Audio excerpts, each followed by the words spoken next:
Buli alina ekiroto wanika emikono mu bbanga. You have a dream. Ngenda kwogera ebigambo bino Katonda nnyambe bibeerewo. Olwaleero Uganda yafiiriddwa, ebirooto bya Isima byakomyawo. Wiiki nga 3 emabega yaliko wano mujjukira. Naye tusaba Katonda awe Uganda omutima omupya n'emmeeme empya. Mwenna abatemula abantu.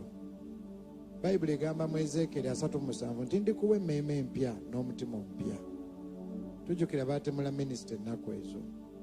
Kati baatemudde ono. Ayi Mukama, gwe Katonda amanyi era gwe Katonda alaba. Tusaba obukuumi era nga abantu babeera bagamba oba oli yaddako oba oli yaddako. Ayi Mukama, kuuma abantu bo kubanga gwe ali waggulu wa bonna.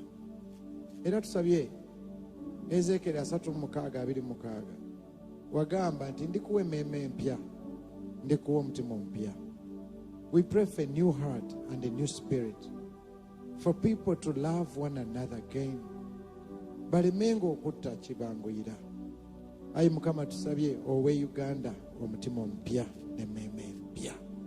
Give Uganda a new soul and a new spirit, the love for one another, and forgive the shed of blood. And whoever is speaking darkness into Uganda, Father God, as a church, we just have to pray.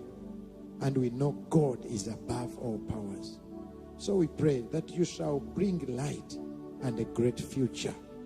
Era Mukama tusabira president, kubanga we twogerera ye president, gwe kennyini gwayinza okuyamba buli ali mu bukulembeze, to lead us to a great future. We pray for protection and we pray for a new heart and a new spirit. In Jesus' name we pray.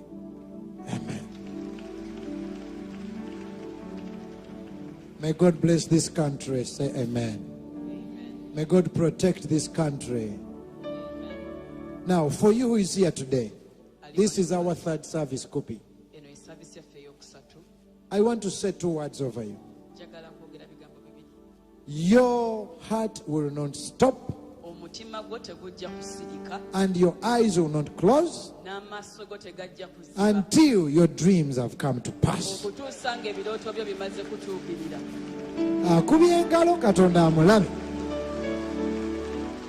In Jesus' name we pray. Because I'm talking about good dreams today. These days, Busabala, tubeerayo buli lwakusatu, Enansana buli lwakuna, Kyambogo Ntinda Kiwatule, Kyambogo Primary School buli lwakutaano. We are always there on Wednesdays, Thursdays, so here, Fridays. ngambira neighbor, take it beyond Sunday.